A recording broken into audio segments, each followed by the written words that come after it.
Bien, donc nous avons mis en place ce cadre duodénal avec le pancréas et nous sommes placés derrière cet ensemble.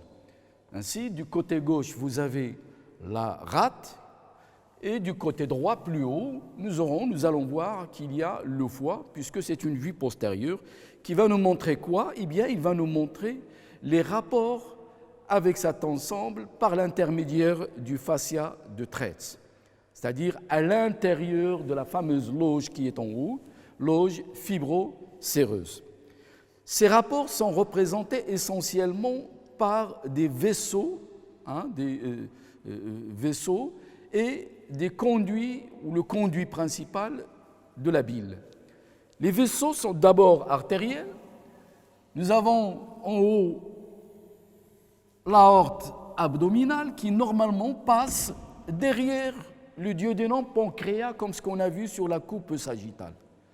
Seulement, il passe derrière, mais il est un rapport par l'intermédiaire du fascia de Treitz, alors que nous, on est en train d'étudier les rapports à l'intérieur de l'autre loge. Ce qui fait que je vais arrêter mon aorte à ce niveau-là. Sur sa face antérieure, on regarde T12, il a donné le tronc cœliaque qui va donner donc les artères qui vascularisent, on l'a vu, l'ensemble de l'espace sus-mésocolique et même plus bas. Ce tronc cœliaque, ici, on discontinue parce qu'il regarde en antérieur, et à partir de ce tronc cœliaque, nous avons vers le haut le départ de la coronaire stomachique, qui ne nous intéresse pas pour le moment, on l'a déjà vu avec l'estomac, et vers la gauche, nous avons l'artère splénique, il y a un trajet antérieur en avant de l'aorte, puis il vient en arrière, il va suivre le bord supérieur du pancréas, il a, comme le pancréas, un trajet sinueux, arrive au niveau de la queue du pancréas, il va donner son tronc terminal qui se divise en général en deux branches spléniques. Les deux branches spléniques qui vont s'engager dans le hile de la rate. Cette artère splénique est donc un rapport postérieur du pancréas et il donne même des branches vasculaires, nous le verrons plus tard, à ce pancréas. La deuxième artère qui va entrer en rapport avec la face postérieure du pancréas et du duodénum, c'est l'artère hépatique propre. Rappelez-vous, on a dit qu'il a un trajet antérieur et vers la droite. Il a un trajet ici antérieur, puis il arrive derrière le premier duodénum est derrière la tête du pancréas. À ce niveau-là, nous l'avons vu, il va libérer une branche inférieure qui va s'insinuer entre le premier duodénum et la tête du pancréas pour devenir antérieure. C'est l'artère gastro-duodénale. Il va continuer son trajet en donnant une autre branche destinée, celle-là, au foie, c'est l'artère propre du foie, que nous allons représenter ici, le hile du foie, et notre artère qui s'engage dans cette hile. Donc, cette artère propre, il a un rapport postérieur, bien que court, au niveau du pied du pédicule hépatique, c'est un rapport postérieur de D1. L'artère hépatique commune également est un rapport postérieur de la tête et de D1. Et sur un court trajet, nous avons l'artère gastro-duodénale avant de passer en avant. Et il a quand même un trajet qui est rétro-pancréatique. Voici donc les deux artères provenant du tronc cœliaque. Maintenant, nous avons une autre artère, c'est la mésentérique supérieure, qu'on a déjà vue sur la coupe sagittale. L'artère mésentérique supérieure, il naît juste en dessous du tronc cœliaque, il naît en regard de la partie supérieure de L1,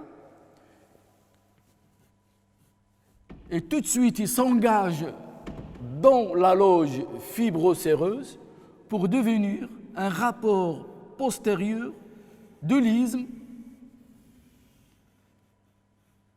et également un rapport antérieur du petit pancréas et un rapport, nous le verrons plus tard, antérieur du troisième duodénum. Donc, cette artère mésentérique supérieure, elle a un trajet rétropancréatique derrière l'isthme et à l'intérieur de cette loge fibrocéreuse. Ceci concerne les artères. Bien sûr, on va trouver les branches de chacune de ces artères principales. On va trouver par exemple ici l'artère pancréatique, une branche destinée au pancréas qui émane de la mésentérique supérieure. Nous la verrons plus en détail avec la vascularisation, mais c'est un rapport également postérieur. Nous verrons qu'il a également une branche pour le duodénopancréas. Je ne vais pas encombrer le schéma par cela, on va le voir avec la vascularisation. Ces branches sont également postérieures. C'est l'artère duodénopancréatique gauche qui va se diviser en une branche supérieure et une branche inférieure. Donc voici résumé les artères qui entrent en rapport avec le pancréas et le duodénum à l'intérieur de la loge fibrocéreuse. Qu'en est-il des veines? Eh bien, les veines, de la même façon, nous avons essentiellement la veine splénique, qui est le centre de retour de la rate. Il va passer derrière le pancréas. Cette veine splénique, nous l'avons vu avec la vascularisation de l'estomac, va recevoir juste au-dessus de l'angle duodéno-jejunal une autre veine qui draine le sang veineux du côlon gauche, c'est-à-dire une partie du côlon transverse, du côlon descendant, iliaque, etc., et du rectum. Cette veine rencontrera la veine splénique qui vont former ensemble le tronc spléno-mésaraïque.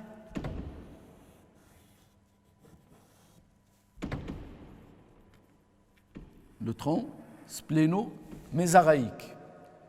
Le tronc spléno-mésaraïque va être rejoint par une veine de retour de l'intestin grêle et du côlon droit. C'est la veine mésentérique supérieure qui a le même trajet que l'artère, c'est-à-dire un trajet de bas en haut, d'abord passant en avant du troisième duodénum et du pancréas de Winslow, arrivé à l'intérieur de la loge, il va avoir un trajet derrière le pancréas et l'isthme avant de se rencontrer avec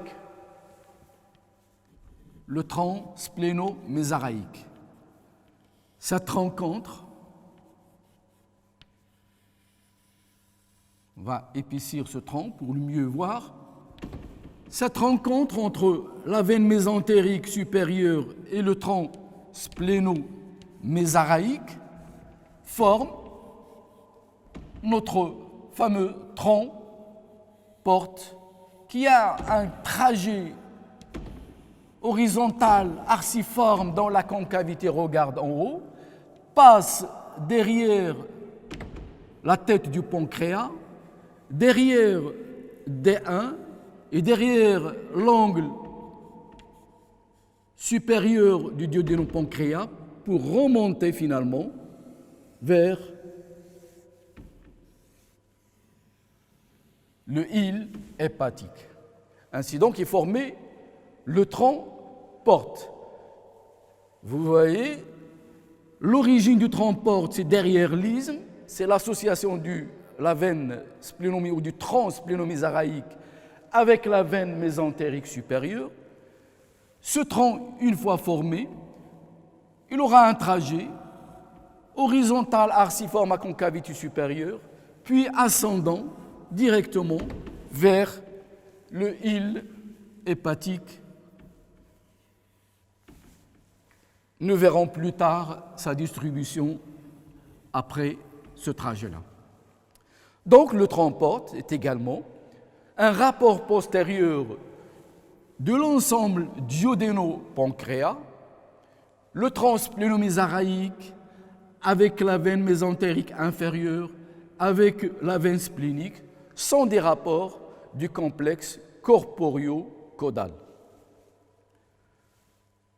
Voici donc pour les éléments, ou les principaux éléments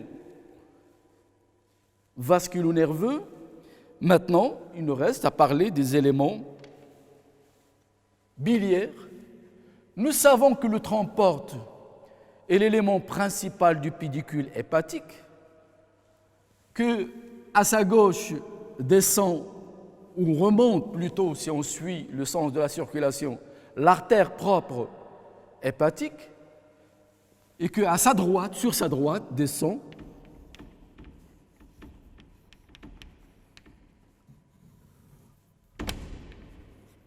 le canal hépatique principal, formé par des canaux droit et gauche. Ce canal hépatique, bien sûr, il va recevoir le canal accessoire de la vésicule biliaire, qu'on appelle le cystique. Je vous rappelle, la vésicule biliaire est un réservoir de la bile, une petite poche collée sur la face inférieure et le bord antérieur du foie, nous le verrons. Il a un canal excréteur qui est le cystique. Une fois le cystique rencontre le canal hépatique principal, les deux vont former ce qu'on a appelé le cholédoque, le canal cholédoque qui descend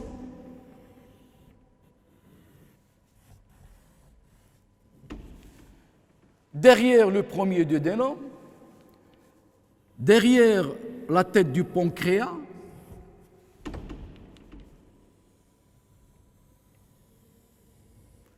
jusqu'à une hauteur à peu près les 2 tiers supérieurs et tiers inférieurs du pancréas. Là, ce ne deviendra plus un rapport postérieur, il ne restera plus un rapport postérieur puisqu'il va s'enfoncer dans le parenchyme pancréatique. Je le mets en pointillé dans sa partie terminale. Il va recevoir à l'intérieur du parenchyme le canal de Versung. Ensemble, ils formeront le canal commun et donc l'ampoule de Vater. Donc, sur un court trajet, la partie inférieure du cholédoque va être complètement entourée par le parenchyme, c'est-à-dire que le cholédoque va s'enfoncer dans le parenchyme de la tête pancréatique. Mais durant son trajet supérieur, presque les 2 tiers supérieurs de la tête et le duodénum, c'est un rapport postérieur du duodéno-pancréas. Donc voici la disposition des structures, ou plutôt des principales structures anatomiques qui entrent en rapport avec la face postérieure du duodénum et du pancréas. Ils sont, comme vous le voyez, essentiellement des structures vasculaires. Structure vasculaire représentée loin ici par le tronc cœliaque,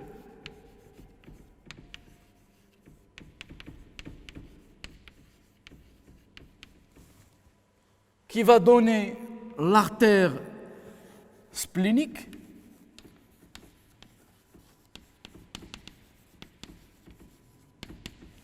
qui est donc un rapport postérieur. l'artère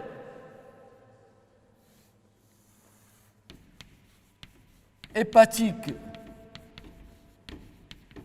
commune,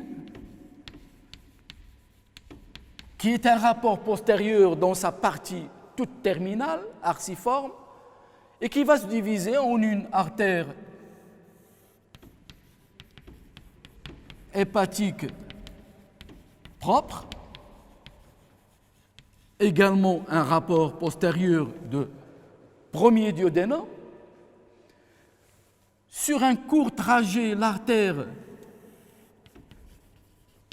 gastro-duodénale, nous l'avons déjà vu avec la vascularisation de l'estomac.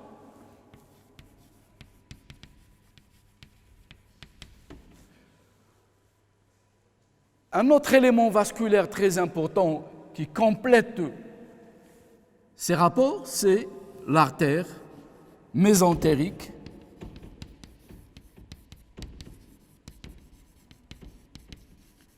supérieure qui vascularise l'intestin grêle et le côlon droit, que vous allez voir plus tard avec le professeur Rouadi.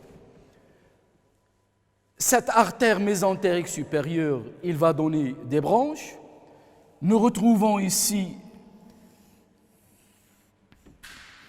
l'artère duodéno-pancréatique postérieure, ou gauche, on va le voir pourquoi. Parce qu'il naît à gauche de la ligne médiane, on va le revoir avec la vascularisation plus en détail.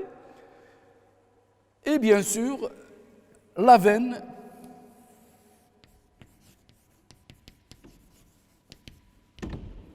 mésentérique supérieure.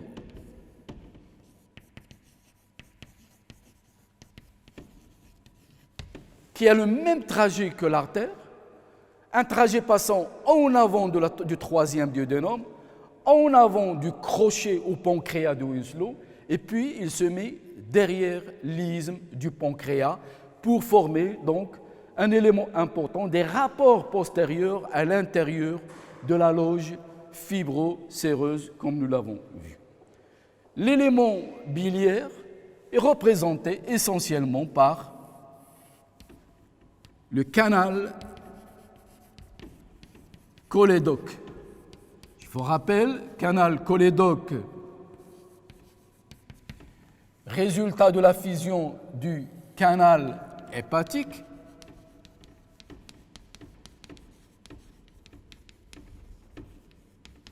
et du canal de la voie excrétrice accessoire qui est le canal cystique,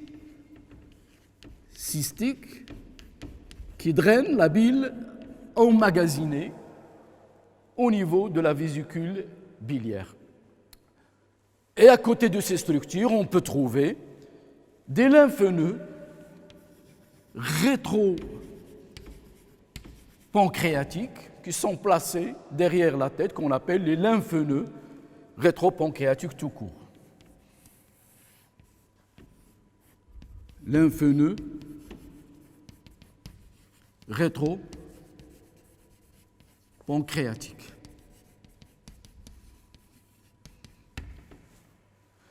Voici donc pour ces rapports postérieurs à l'intérieur de la loge duodénum-pancréas.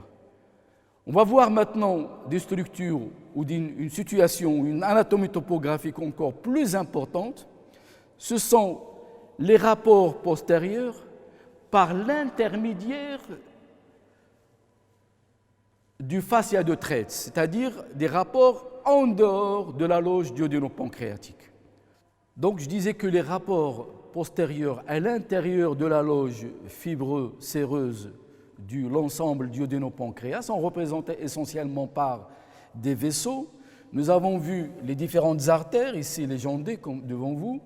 Les veines sont représentées essentiellement par la veine splénique, qui a un trajet postérieur derrière la queue et une partie du corps.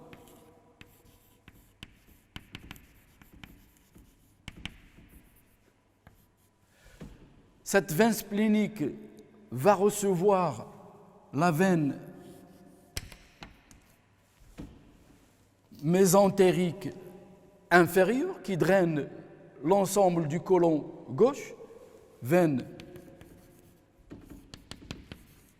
mésentérique inférieure. Les deux forment ce qu'on appelle le tronc veineux splénomésaraïque, plus ou moins allongé, c'est très variable, splénomésaraïque, qui est un rapport postérieur à l'intérieur de la loge, lequel tronc splénomésaraïque recevra la veine mésentérique supérieure, satellite de son artère homologue, l'artère mésentérique supérieure. Les deux, une fois rencontrés, ils vont former notre tronc porte qui est l'élément central du pédicule hépatique, nous le verrons plus tard avec nous. Donc, le tronc porte constitué juste derrière l'isthme, et il a un trajet presque horizontal, arciforme, regardant en haut, puis ascendant derrière la terminaison du premier duodénum et ascendant dans l'épaisseur du petit épiplon vers le foie. Et c'est l'élément central. Il est flanqué à gauche par l'artère propre du foie et à droite par les canaux biliaires, comme nous l'avons décrit, canal biliaire cystique, canal hépatique. Les deux, quand ils se rencontrent, forment le canal cholédoque, qui est un rapport postérieur du duodénum et du pancréas jusqu'au tiers inférieur. Là, il s'enfonce dans le parenchyme pancréatique pour rencontrer le versung et former la fameuse ampoule de Vater. Nous avons donc vu les rapports postérieurs, nous passons aux rapports toujours postérieurs, mais en dehors de la loge fibro-séreuse, c'est-à-dire derrière le fascia de Treitz. Vous allez voir, ce sont des rapports avec d'abord les éléments pariétaux de la paroi et aussi des viscères qui sont, dans leur grande majorité, des viscères rétro-péritoniaux.